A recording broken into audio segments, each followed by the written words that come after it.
Welcome to the Chicago Bears Podcast, a presentation of ESPN Chicago, Chicago's home for sports. Here's your host, Pat, the designer.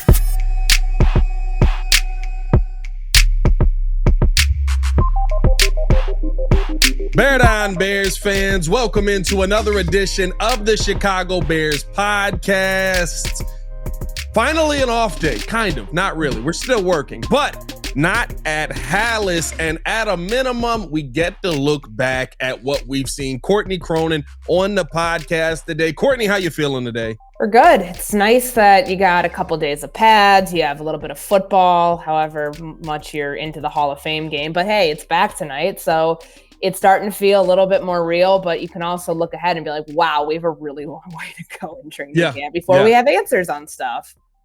No, 100%. It's one of those. Tonight's the game. Somebody said it's the Kellen Mond versus Zach Wilson game. Give it to me straight in my veins. And that's really how we feel about football. It's just like, it's not good. We know it's not good. We know we're not going to enjoy this at the end of the day, but it's football. So we're also going to love it. We'll talk about some of our biggest positives and negatives that we could take away from camp to this point. Pros and cons sounds better. We'll also talk about what we're going to see in this Hall of Fame game tonight and what are some of the storylines heading in with Courtney, and then what we want to see from the Bears heading into their first preseason game. All that and more on today's episode of the Chicago Bears Podcast. Hit that like button. Subscribe to the page, man. We do this 5 days a week. Stop playing with us. Nobody's doing this like we are. Actually, there's a lot of shows, but don't worry about it. We're doing it the best. Let's jump into this, Courtney. I like to start off on the positive. I like to feel good heading into the podcast. So what are our biggest positive takeaways that you've seen from camp thus far?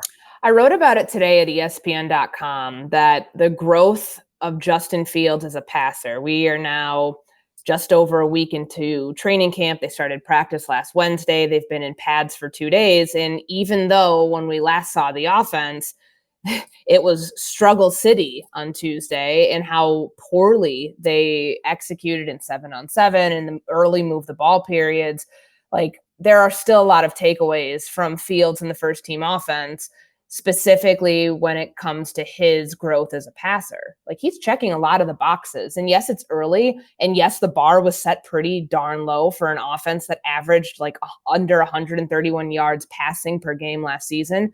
But you're starting to see the incremental improvement that the Bears are tracking throughout training camp, that they will be tracking going into week 1, and truly able then to evaluate Justin Fields and his growth as a passing quarterback in the NFL, which he needs to have in order to be successful, in order for him to not run for, over 1,100 yards in a season, that all of those things matter. So I take a look at kind of like the whole mixed bag that we have now 8 days into this, and you evaluate the good, the connection with DJ Moore, the fact that the offensive line for the most part has been, a unit to at least like without a lot of moving parts. Of course, there's a Tevin Jenkins injury that we have to take into consideration. The absence for what we don't know, all we know is like some sort of vague injury absence for Nate Davis. But all of those things considered, I think Fields has shown that he's already taking and making strides as a passing quarterback in this team, and also like the scheme too, being able to operate at a higher level within the offense. It's something that players have talked about and giving us specific examples of that. Like my biggest takeaway from Darnell Mooney's press conference yesterday, when, Luke Getsy had said previously that, in a way, kind of paraphrasing here, that they're unlocking another layer of this offense because they can go deeper than just like the base concepts and what the words mean. Now you can talk about like what the reaction should be off of this, what you should be expecting the defense to do. And to hear Mooney talk about Justin Fields and what he's doing in walkthrough, where he's calling plays during the 2-minute, like he wasn't doing that last year. And that's a nice step of growth that you see from your quarterback year 2 in this offense, getting more comfortable. At the end of the day, all of this is about comfort in the scheme and being able to execute it and not have to like overthink, okay, what do I need to do on this play? What are the shifts? What are the motions? What do I need to anticipate from my protection? All of those things now are becoming more second nature, to where he's not having to overthink just to prepare to be able to go in and execute a play. So those are like, like big picture wise, like 30,000 foot view of training camp so far, because offensively, everything they did this offseason was skewed towards make Justin Fields a passer in the NFL, give him all the tools he needs. And so far, you're starting to see their plan come to fruition in the first 8 days of camp. No, 100%. And the one thing that stood out to me, it's so interesting because we always take away from the positive days. Okay, this is great. He played great today. He's completing his pass downfield. But to me, what we saw yesterday and how he came into that press conference, where I think last year during training camp, he probably would have come in a little bit more frustrated based on how the day was, how he struggled throughout the day. He came in with a smile on his face. And maybe this is just a dumb thing to take away, but it didn't feel like, man, we really struggled today. It felt like Luke Getsy said, we were instituting new stuff that we haven't seen before. We were doing doing things a little bit different. And I'm confident in how I'm going to be able to go out there and grasp these concepts moving forward. That's the vibe that I got from his press conference yesterday. And when you see those things from Justin Fields, even just coming in with a smile on his face and saying, the only thing we had to work on yesterday, and we spent a long time, me and you talked on the sideline yesterday, just like, it doesn't look good. And he's like, we didn't have energy. I was like, energy was the problem? You know, like all they were worried about is that the defense was chirping at them and they weren't chirping back. So that does give me a little bit of more confidence that he's getting these concepts. He's going to be able to implement them, and that even the bad days are just Luke Getsy making things harder because they've already got the simple concepts locked down. The fact that when there are bad days too, they're willing to tell you what went wrong and what issues they see as correctable. Like there's a self-awareness in that I don't want to say wasn't there last year, but I felt like they were just kind of like wall up, like this is going to be a rough season, grin and bear it. Like we have to get used to this because you're probably not going to win a lot of games. And it's probably going to be a season filled with a lot of growing pains. Yeah. Now that I think your observation is spot on. Fields coming in yesterday, I remember thinking, I was like, man, this is going to be rough. Are we going to get him for like 5 minutes because he's going to be really not happy with the way that the offense performed? The fact that he comes in there and is willing to peel back the curtain, like, yeah, not every day is going to be a good day, but he has you don't come in there unless you have the confidence that what we saw out there are correctable mistakes. If you think this is just like an uphill battle and everything's going to be like harder and more challenging than what you're equipped to handle and to like fix some of these problems, then you're not going on about the defense winning the day and like what they're teaching you, like, and what you're able to glean from that, and that you feel like those are good things, because there's kind of like there'd be an insecurity in that. If you're not secure in like what you have offensively, you take that to be something that is almost like a knock against you as an offense. Yeah. And there was this back and forth exchange where, he was asked about that, like basically, what is the defense beating you today? How can that help you as an offense? And his answer that you don't want to drive down the field on your offense is a smart one, because sometimes I think we look at training camp and it's like an up and down day for the offense, or if the offense has a bad day, that's not necessarily a bad thing all around. Of course, you need your quarterback. They came that series in 7-on-7 where they had four consecutive plays. 3 of them ended up in the hands of a defender or, an incompletion. And that's not good.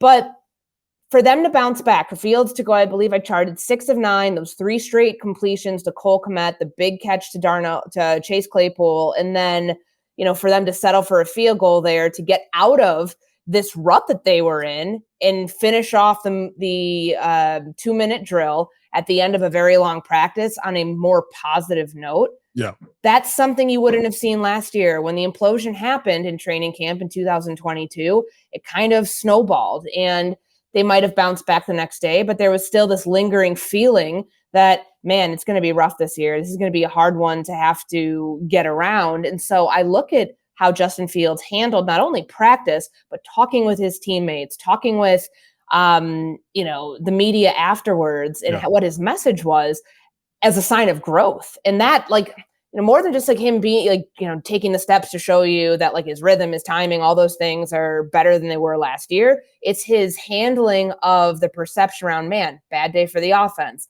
where he looked at it and he was able to pull some things that he saw as correctable mistakes and be honest about it. Because last year I felt like it was just, there was, for him, he was in self-preservation mode, and he had to get through what was, the most challenging season, I think, for any quarterback in 2022.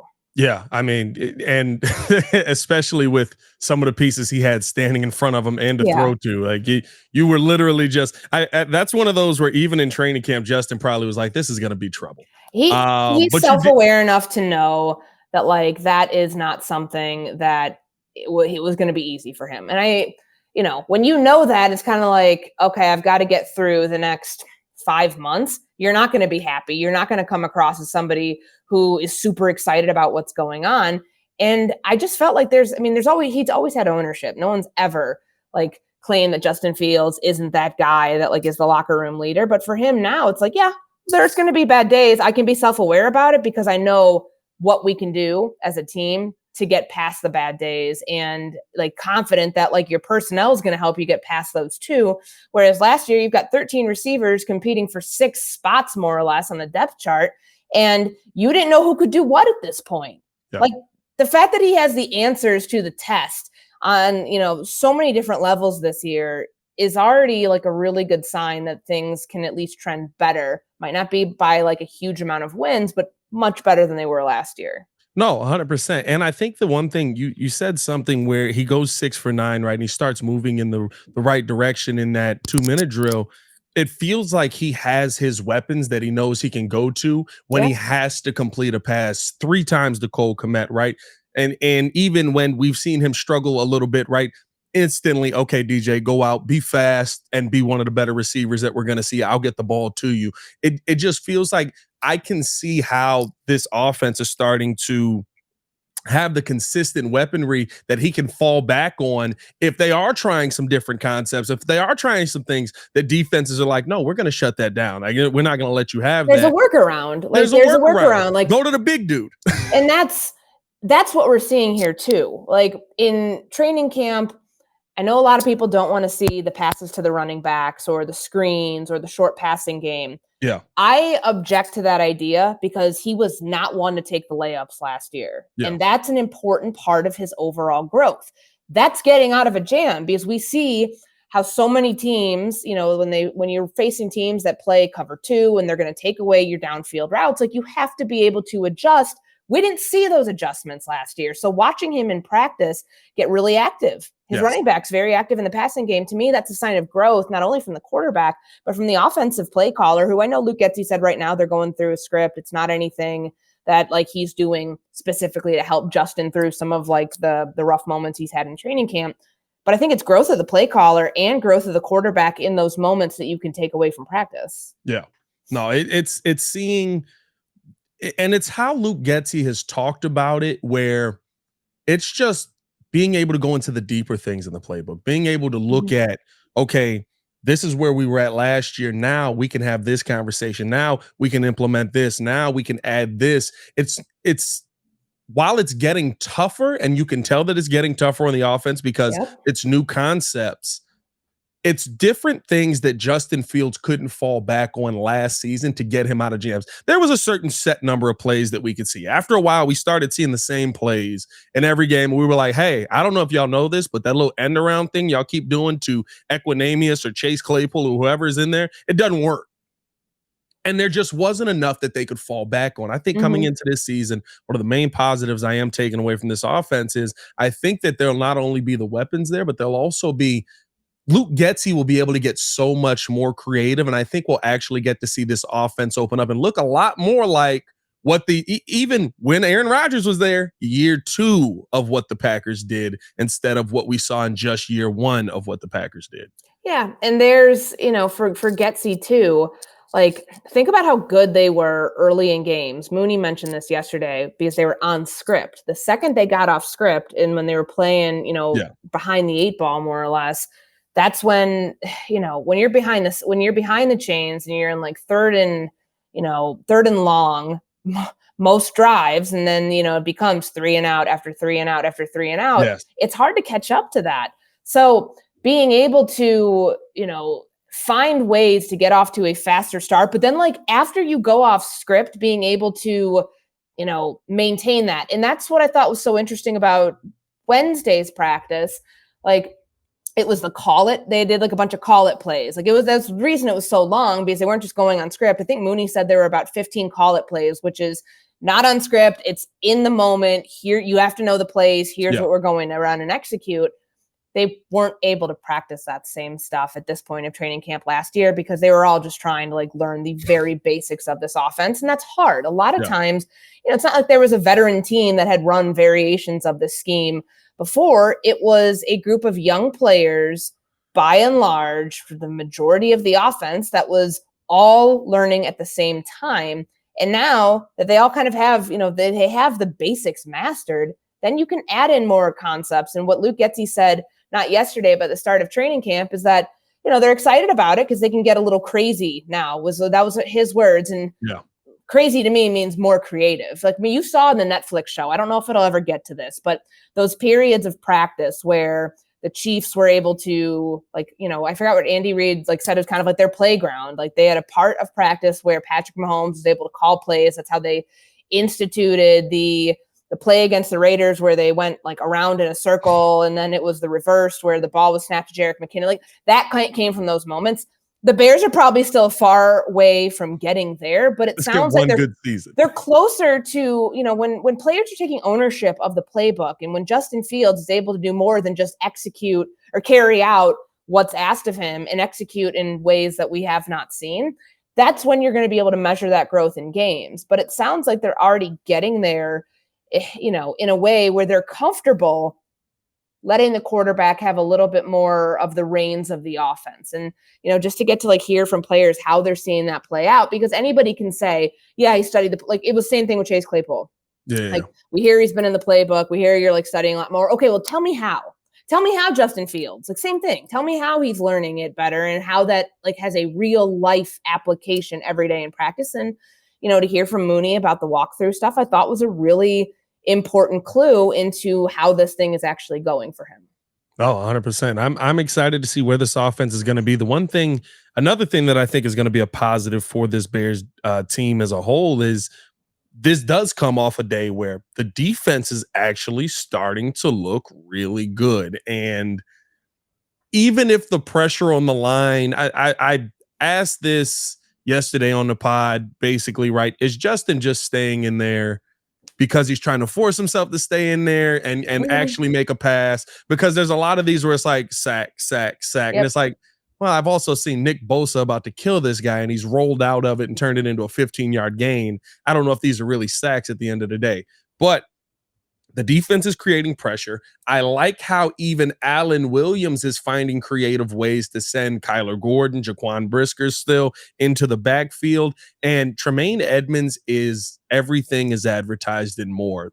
I think this defense is going to take, I don't know if it's going to be a top 10 defense step forward, but I wouldn't be surprised if we're talking about them being a top 15-ish defense in the NFL. Yeah. They were a little bit below that in pass defense last year. I mean, we know where they were against the run, but for obvious reasons, you can start to see why that emphasis on the run has become such a big thing in practice. And they want to improve in that area. They have the personnel to do that. I remember talking with Carmen and Yurko a couple of days ago, and Yurko brought up the idea to me that the secondary might be the strength of this defense. And I had to think about that because I still think with Tremaine Edmonds, TJ Edwards, Jack Sanborn when healthy, but also the strides that we've seen from Noah Sewell, I feel like the linebacking unit of this team might be the strength. Yeah. But that's not to say that secondary couldn't be a strong 1A, 1B option, or even, supplant that by the end of, by halfway point of maybe the end of training camp, halfway point in the season, whatever it is. But the hard thing to judge is simulated pressure when you cannot hit your own quarterback. That's why these joint practices against Indianapolis are going to be so critical, because that'll be the first time you get to see, all right, against that pass rush, how does Justin Fields react? Yeah. Because there are moments now, several in the one of the later move the ball periods yesterday, where I felt like Fields was moving a little better away from the pressure, but it's hard to tell because, Was it Dominique Robinson and Travis Gibson had an awesome day? They were active partially. Also, though, like, is it, could Fields have gotten out of that if it was a real situation? Because sometimes, they're never going to hit their own quarterback, and it's just tough to tell.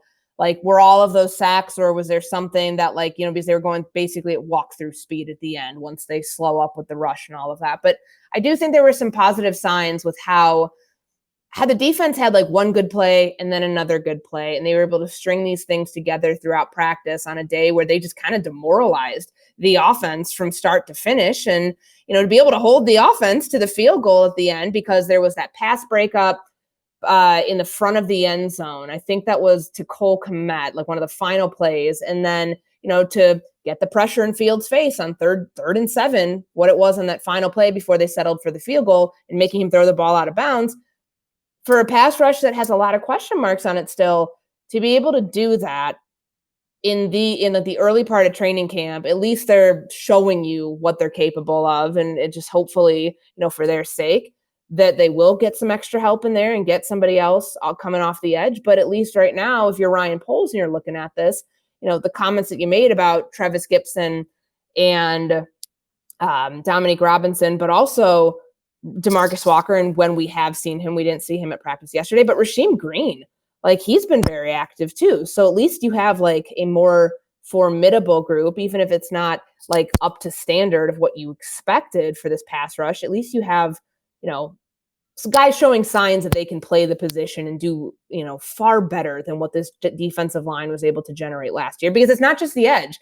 You're seeing some of that pressure. Like, where's it coming from? That Fields getting pushed when he's sitting high in the pocket, he's getting pushed. That's coming from the interior, and they did make considerable investments there too. Yeah, and I think it's twofold, right? To me, I think, like you said, right? Does Fields get sacked in that situation? Probably not. Could he get out of there? Maybe, you know what I mean? But Kirk Cousins can't. Jordan Love probably can't.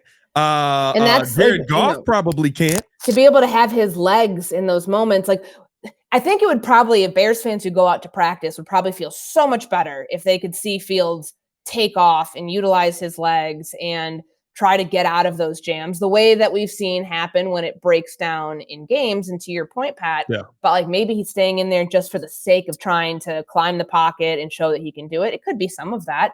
Yeah. But I also don't think that, like, when they're going through these plays, what Fields said yesterday, which I think a lot of people forget, they're not scheming for their own defense right now.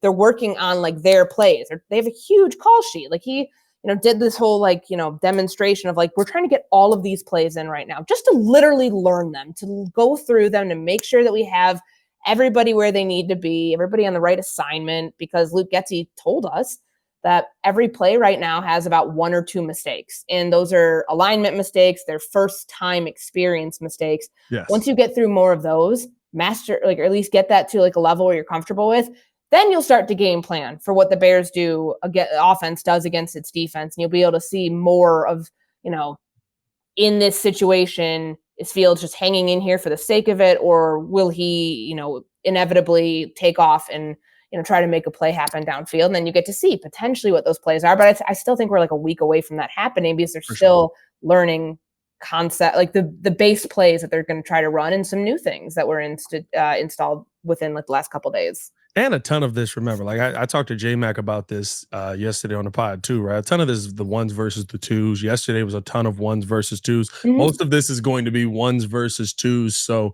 it's good to see them getting this work. It's good to see the depth that this Bears team has versus the ones, because I think we saw good things from both sides, positives from both sides on the ones and the twos. So the one thing that I will say, though, there are some negatives that I have coming out of this, these first couple of weeks. And I'll ask you this. I mean, how are we feeling about Braxton Jones at left tackle? Because I am concerned, because it's one thing to say, I know what I need to fix. Mm-hmm. But we're seeing him get beat with the same things that he got beat with last season. And the Bears aren't shying away from saying, go bull rush him. Continuously bull rush him. Now, to his credit, He's been able to recover. He's been able to get his spot back. But on a Myles Garrett, right, you recovering means you're in a bad position. I'll spin off of you and be on your quarterback in a heartbeat. Yeah. Is there a concern on where Braxton Jones is right now heading into the season where he's just starting left tackle? Like, it's not like he has time to just all of a sudden get tremendously better. I don't know if what we're seeing is going to be fixed in the 3 weeks of preseason we have. It's a good question. And it's one that I've had. I watched a good portion of the team period with Jason McKee yesterday because I had the same thing. Like, I've noticed this since he got into the league. Like, he's a big dude. He's huge. Like, to be able, like, he sets his pass sets. Like, when he's getting in his pass sets, he's higher than everybody else. Tackles typically are bigger, so you're going to see that happen. But it's one thing he can't, like, because his bend is not there. And from what, like, Jason was kind of like explaining, you know, he has to get lower in that to be able, like, so he can recover from a bull rush, because you're right. We are seeing that happen where they are sending that pressure at him that way to see how he reacts.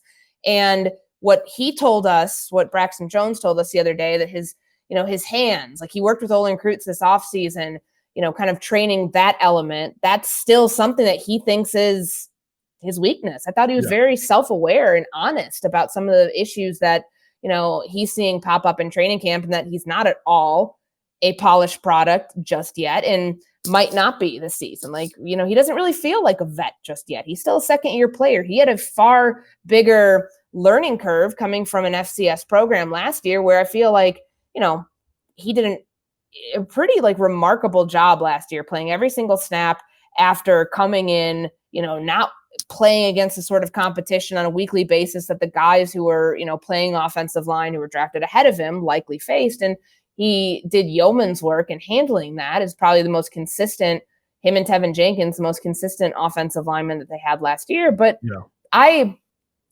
do think that it is early with this pass rush that you can, like, tell, like, in some of the drills, yeah, Braxton got beat there. Yeah, he might have won the rep there. Like, on the other side of it, you don't have probably the same amount of concerns with a Darnell Wright, but I think that strength element is something that Darnell Wright has. It's the reason he's a top 10 pick.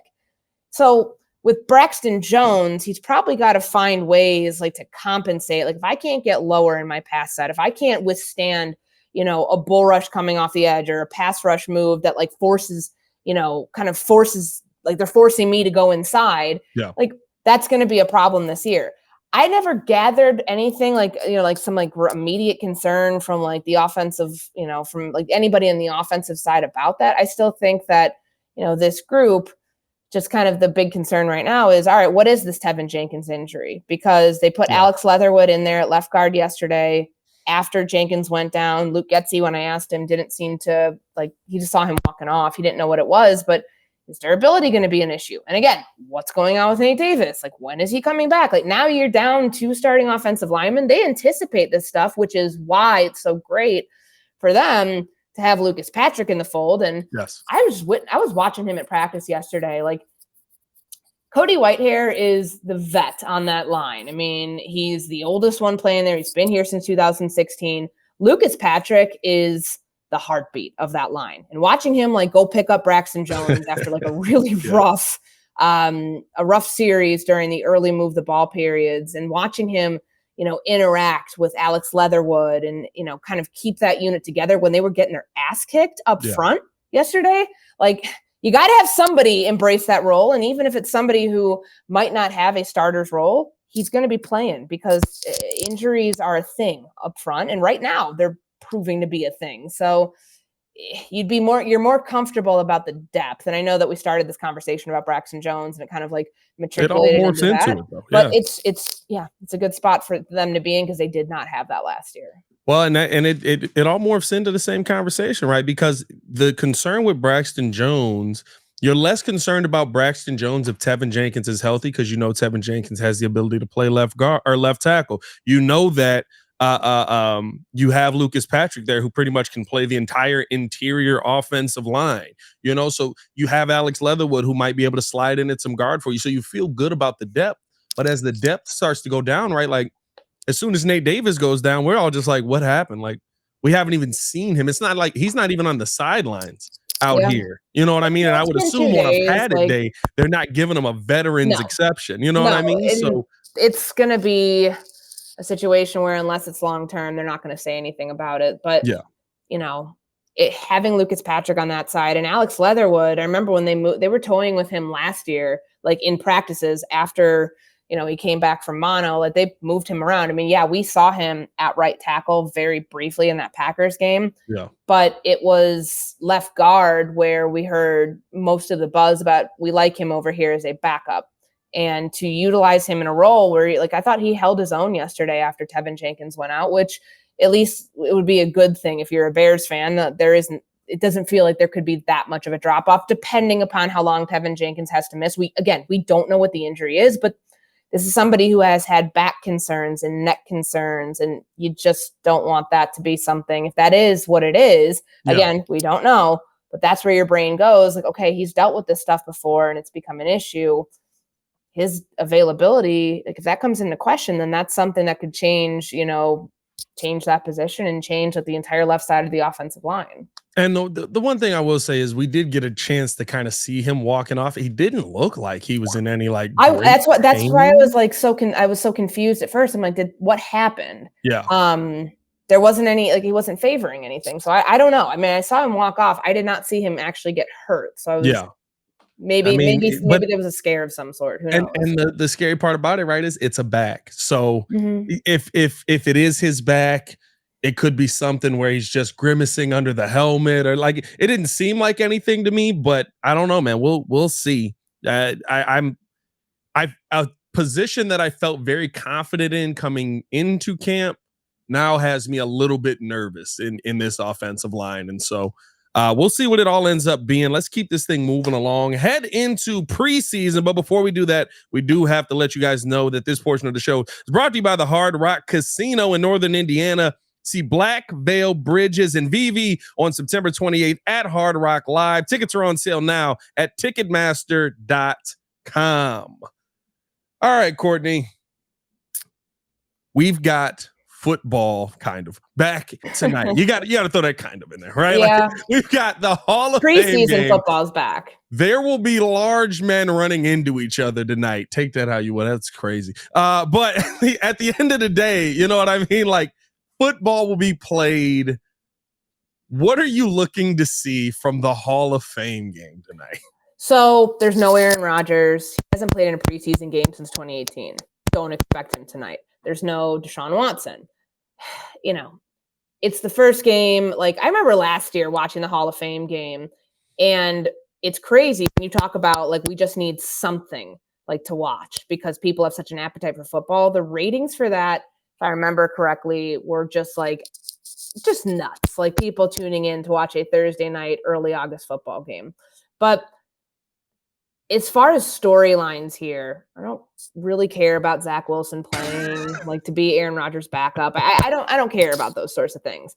What I think about Aaron Rodgers turning 40 this year and playing behind an offensive line that has a lot of question marks. They had 11 starters last year because of injuries. Mekhi Becton's playing tonight. Robert Saleh said anywhere from 20 to 25 snaps. This guy has missed all but one game since 2021.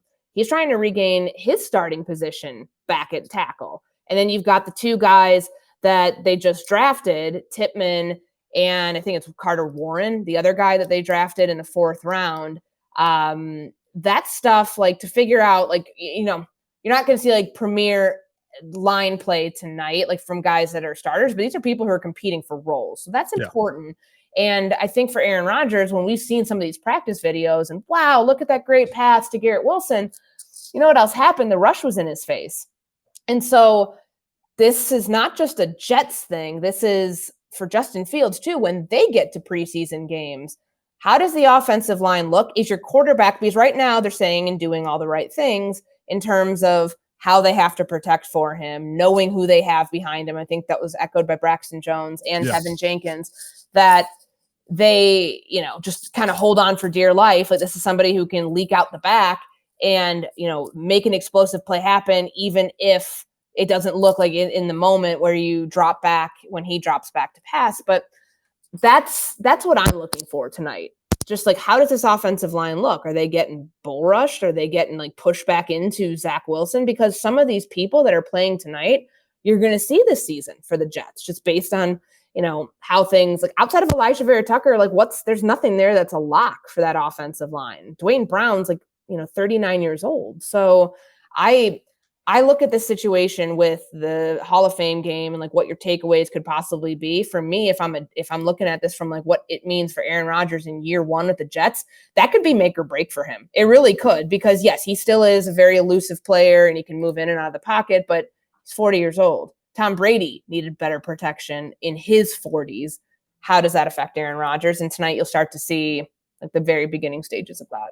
Yeah, I mean, it's one of those things where, and Aaron's always been like that sneaky mobile guy, right? Like you can send a blitz, but you're really not going to get him, and he's able to make the quick play. This is not a Packers offense that he can just fall back on again, though. I get it, right? Nathaniel Hackett back in there, it does change things a little bit. It makes him a little more comfortable, probably, but to me, like I come into tonight, and I think that when you look at that offensive line, this is going to be one of those things that with pressure in Aaron's face, we might begin to see the fall off of Aaron Rodgers, because at a minimum, the Packers knew how to, when there was pressure in his face, right, that last season he's there, they just were like, all right, we're going to run the ball. We got two backs back here. We're going to do a lot of screen passes. The receivers can't catch right now because they're rookies and we're asking too much of them.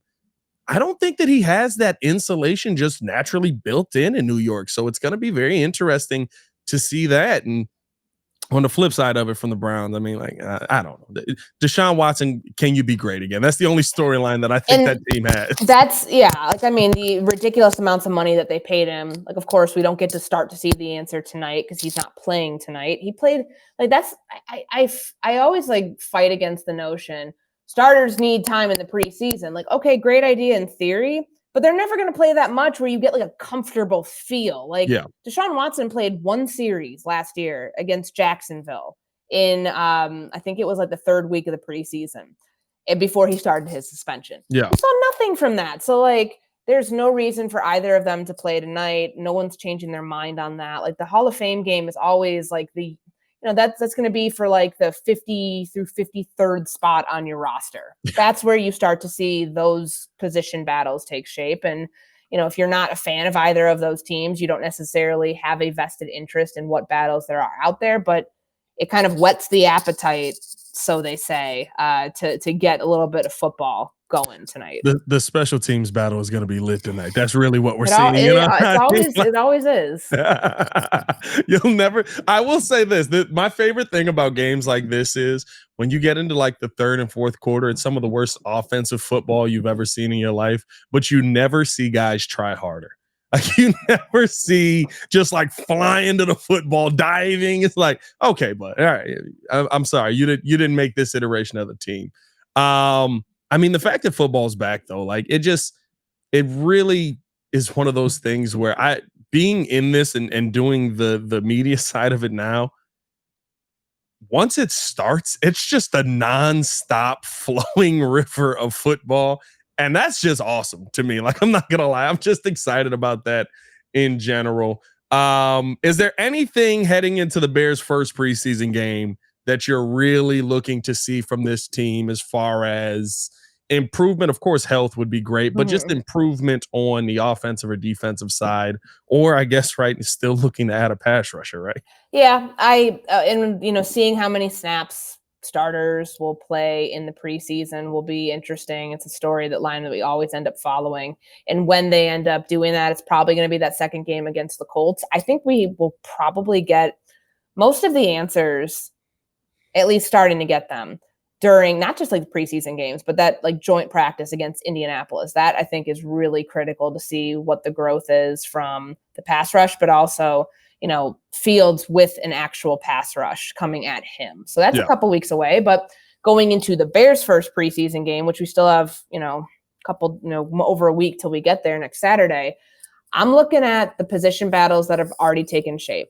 So cornerback with Tyreek Stevenson and Terrell Smith, that's probably my top position battle at the moment. And then with Tyler Scott fitting into this offense, this is going to be his moment to shine early on as a 4th-round draft pick, like fitting in with this offense and showing what he's done with his speed not only like offensively, but on punt return. The reps between himself and Velus Jones will be very intriguing to watch. Those are the top two position battles right now. I know people are like, why aren't you saying running back? I think that that's still going to like find, like there's been some injuries at that position. We haven't seen Roschon Johnson the last 2 days of practice, but that one's probably going to take a little bit more time to know, okay, like, is it Khalil Herbert, Dante Foreman, and then, Roschon Johnson, or is it Foreman, Herbert, and then like what the splits are there? Like that's going to take a little bit more time to get, but I think the top two position battles between, the punt returner and cornerback 2 is a big deal. Yeah. Oh, 100%. Before we get up out of here, you said 100% the Chicago Bears won't be playing in Chicago, won't be building a stadium in Chicago. I don't think so. What's happening? I think it's another leverage play, another message that's being sent to Arlington Heights. And, I'm sure Bears fans had probably expected, because Kevin Warren took the job in January, that we might have something news about breaking ground in Arlington Heights 6 months in to his tenure. And the fact that they're in this holding pattern, I honestly think that it's going to end up being a holding pattern for a while. And there's, more places try to throw their name into the hat, sure. But like, I still think their sights are set on Arlington Heights and developing the property that they purchased, that they are, I haven't been out to Arlington Heights in a couple weeks, but like, they were in the process of tearing down the grandstand and trying to like get that land ready to build eventually. Yeah. But I think that the whole thing, like fans are confused about it because it's like what's actually happening and what the team's saying versus kind of like what, reality might be. If this is a leverage play, that's, all things to consider here in seeing if Arlington Heights is willing to play ball with the Bears, because for right now, they're kind of standing firm on that, but they're not. It's such a weird situation. Every day I see something, or anytime Kevin Warren puts out a joint press conference or a joint press release or statement with like Chicago, I'm just like, you're teasing us now. Like, don't do this to me. Don't do this to me. They're just going to take away 10,000 more seats. That's all that's going to happen. But I mean, at the end of the day, we'll keep you guys updated on everything going on Chicago Bears related here on the Chicago Bears podcast. Make sure you guys hit that like button, subscribe to the page. Football's back, baby. Thursday night football. We got a tickle fight tonight. Y'all stay safe out there, Chicago. Peace.